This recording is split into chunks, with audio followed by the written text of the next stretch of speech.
Ah, ce fameux trim en sang. Ça commence à faire pas mal de vidéos que je le montre, et à force, je cumule des questions un petit peu sur tout, sur les modifications que j'ai faites, ce que j'en pense en général, et dans la dernière vidéo, je teste les dernières modifications que j'ai faites sur ce vélo, et aujourd'hui, j'aimerais apporter quelques précisions sur celle-ci. Alors d'abord, j'aimerais revenir très rapidement sur le vélo de base. Il est sorti il y a à peu près 2 ans. Quand j'ai vu que sa sortie était annoncée, je me suis vraiment demandé quelle était la volonté de Between, donc la marque derrière ce vélo. Il faut savoir qu'à l'époque, la gamme de vélos Between était vraiment moins accessible, avec un premier prix d'environ 350 €, il me semble. Alors quand j'ai vu ce modèle annoncé à 260, ça m'a tout de suite intrigué et intéressé. Quand le produit a été communiqué, il est venu avec ça comme image. Voilà, avec ça. Et ça, chez moi, on appelle ça un gravel. Mais bon, au vu du prix, on peut vraiment se demander si c'était réellement un gravel. Je veux dire, à ce prix-là, est-ce que ça résiste ce machin? À 260 €, je me dis, s'il marche déjà sur la route, ça sera déjà pas mal. Bon, je vais directement trancher sur cette question. Ce vélo n'est vraiment pas un gravel, plutôt un vélo taf, vraiment un vélo accessible pour la ville ou de la petite balade de loisirs. C'est devenu le nouveau vélo des coursiers. Donc si vous cherchez quelque chose pour un usage intensif, c'est vraiment pas sur ce modèle qu'il faut aller.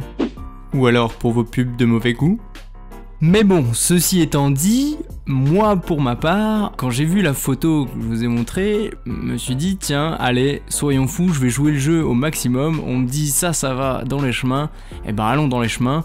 Moi qui suis vététiste à la base, j'étais tout content. Je me suis dit allez, ça me tente bien, je vais tester. Bon, vous avez peut-être déjà vu les vidéos précédentes, donc vous savez très bien que j'y suis allé dans les chemins. Mais bon, après 2 ans, il y a pas mal de pièces qui commencent à fatiguer. Allez, je vous partage tout ça. Toutes les pièces que je change sont détaillées dans la description en dessous de la vidéo. Ouais, c'est vraiment tout bête les patins de frein, mais vraiment changez-les. Je me suis aperçu que je les avais changés déjà bien trop tard, mais vraiment changez-les si possible tout de suite. C'est le petit changement qui a apporté la meilleure amélioration. Et puis bon, le freinage c'est quand même important, surtout si derrière on l'emmène un peu dans les chemins.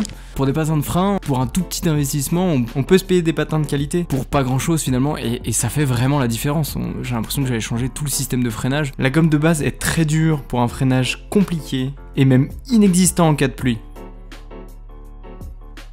C'est un peu le même topo que pour les freins, celle de base suffit largement, mais bon, pour plus de grip et de confort, forcément, je l'ai changé. Et j'en ai profité pour en mettre une un peu de meilleure qualité. Après voilà, moi je suis pas expert en guidoline, pour être honnête j'en ai jamais vraiment mis, bon ça a fait le taf. Moi qui suis plutôt adepte des cintres plats, mais bon c'est vraiment pas sorcier, alors pensez-y.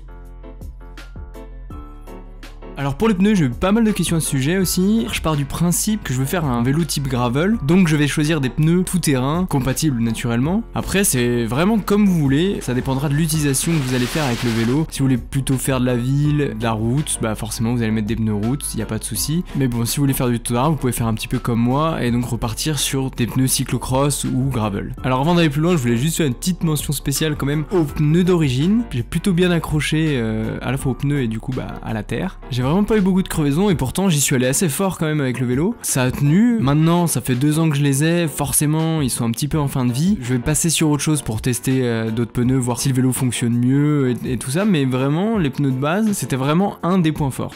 Alors c'est vrai qu'au début j'avais une ambition un peu folle de faire un montage tubeless sur les jantes. Alors en soi c'est pas si fou que ça quand on connaît les petites astuces. Pour pas grand chose on peut se monter un vélo tubeless. Maintenant dans la réalisation même, et ça n'a pas marché pour moi. Normalement j'y arrive, mais là j'y suis pas arrivé, donc on verra pour une prochaine fois. Non mais arrête non, ouais, non ça va pas marcher. Je sais que ça va pas marcher, je sais comment ça va se terminer. Tu vas t'énerver pendant 2 heures, laisse tomber le montage tubeless, c'est pas grave. On met des chambres à air ce coup-ci.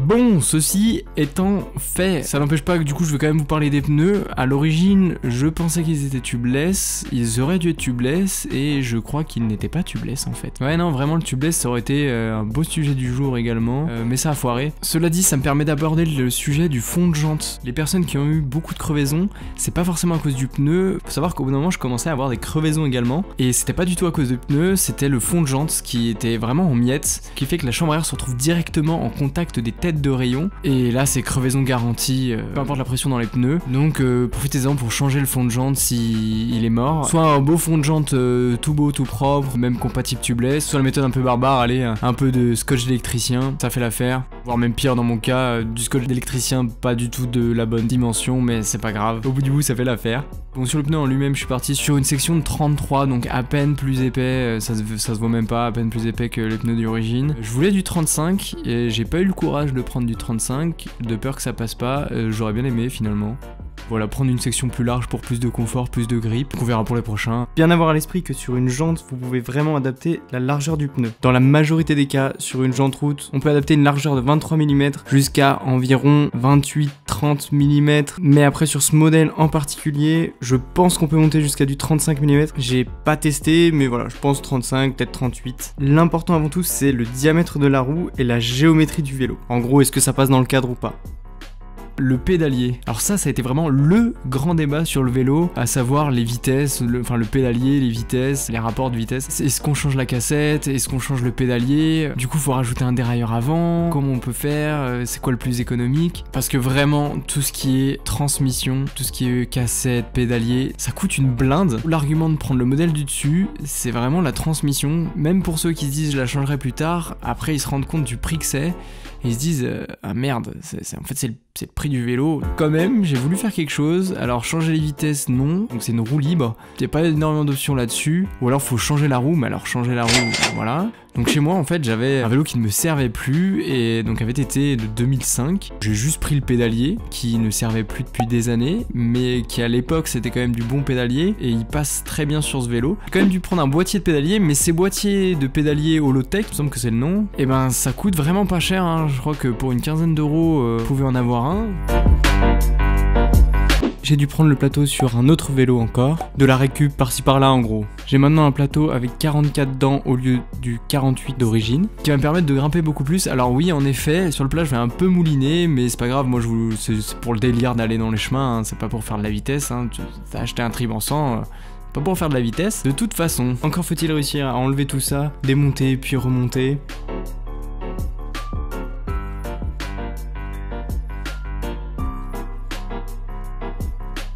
Non monsieur, cet outil ne passe pas, voyons. Et tu vois bien que ça passe pas. Tu vas le coincer.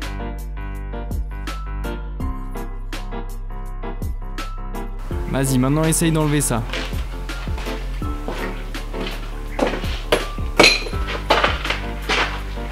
On passe à la suite. J'en profite pour nettoyer un peu le cadre, parce que c'est vrai que je me sers de ce vélo pour du vélo taf. Je le nettoie jamais, enfin je le nettoie très rarement, je mets un coup d'huile et c'est tout. Enfin un coup d'huile. D'abord du dégraissant, on dégraisse avant de mettre de l'huile. Et voilà, au final ça fait quelque chose de pas trop dégueu, en tout cas de loin. C'est vrai que de près, je crois que la ligne de chaîne est un petit peu décalée. Bon voilà, c'est pas grave, ça marche quand même. Alors par contre pour ce qui est du déraillement, parce que je pense que tout le monde déraille avec ce vélo de façon très récurrente. Ah putain! Pour ça, j'ai pas encore trouvé de solution parce que bon, ce truc là, cet anti-dérailleur en plastoc, bah déjà ça marchait pas à la base, là ça marche pas des masses, j'ai encore des soucis hein, sur les chemins. Dans l'immédiat, j'ai pas encore testé, peut-être mettre un dérailleur avant, ça fera peut-être office d'anti-dérailleur, mais je l'ai pas encore fait. Ce n'est qu'une idée. Bon alors juste en petit bonus, les autres choses que j'ai changé sur le vélo, mais ça c'est vraiment personnel. J'ai changé la selle, j'ai mis une potence un peu plus courte, j'ai mis des petits entretoises carbone, voilà, c'est un peu du tuning bof hein, mais j'avais ça qui traînait, je les ai mis, voilà, c'est... Ne m'en voulez pas. Voilà, c'est un peu tout ce que j'ai fait sur le vélo. J'espère que ça vous servira un petit peu pour les personnes qui attendaient cette vidéo. Juste pour information, aujourd'hui, la gamme Gravel de Between s'est vraiment étoffée. Donc il y a vraiment eu une offre très large. C'est pas forcément les mêmes prix, mais il y a vraiment une offre large de Gravel chez Between. Ça vaut le coup d'aller voir. Donc ne pas forcément partir sur le modèle du Tribansan aujourd'hui, qui est définitivement un vélo taf.